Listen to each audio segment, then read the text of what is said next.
அது எப்படிங்க ஒரு ஒரு வேலைக்கு 5 பேரை போட்டா யாராவது ஒருத்தர் ஏமாத்திட்டு போகலாம், ஒருத்தர் லீவு போடலாம், ஒருத்தர் போகாம தவிர்க்கலாம். 5 பேருமே தடுத்திருந்தா, இப்ப 9 பேர்ல 9 பேருமே இங்க வருவதா என்ட்ரி பண்ணிட்டு சாந்தி வேற எக்ஸ்பிரஸ்க்கு போயிருக்காங்களே, அப்ப அது என்னது? அந்த தீ விபத்து, அந்த கோர விபத்து, அதுக்கு பின்னால் அந்த 9 பேர் அந்த பணிக்கு போகவில்லை என்பதுதான் இவ்வளவு பெரிய கோர விபத்துக்கு காரணம்னு நான் சொல்ல குஜராத் ஹைகோர்ட் சொல்லியிருக்கு. குஜராத் ஹைகோர்ட் சொல்லியிருக்கு. போலீஸ்காரன் இருந்திருந்தா அந்த கலவரத்தை தடுத்திருப்பாங்க, அந்த தீ விபத்தை தடுத்திருப்பாங்க. அங்க என்ன நடந்ததுங்கிற செய்தி சொல்ல நமக்கு விசாரணைக்கு பாயிண்ட்ஸ் கிடைச்சிருக்கும். எதுவுமே இல்லையே அப்படின்னு இன்னைக்கு சொல்லியிருக்காங்க. ஆகவே இவர்கள் அன்று போகாதது மிகப்பெரிய குற்றம்.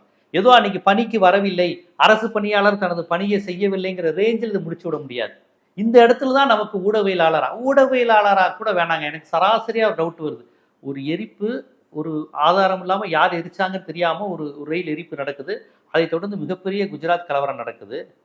இன்னைக்கு இத்தனை வருஷம் கழிச்சு ரொம்ப சர்வசாதாரணமா அதுக்கு ஒரு 9 போலீஸ் அங்க சரியா வேலை பார்க்காதது, அங்க போறதா சொல்லிட்டு போகாம விட்டதுதான் காரணம்னு சொன்னா, இந்த உண்மையெல்லாம் வருவதற்கு முன்பே முஸ்லிம்கள் தான் காரணங்கிற ஒரு பரப்புரை செய்யப்பட்டு, அவன் முஸ்லீம் தெருக்களை அடிச்சு நொறுக்கிட்டான், முஸ்லீம் கடையை காலி பண்ணிட்டான், முஸ்லீம் வீட்டுக்குள்ள போய் பெண்களை வந்து பாலியல் வன்புணர்ச்சி பண்ணி முடிச்சிட்டானே.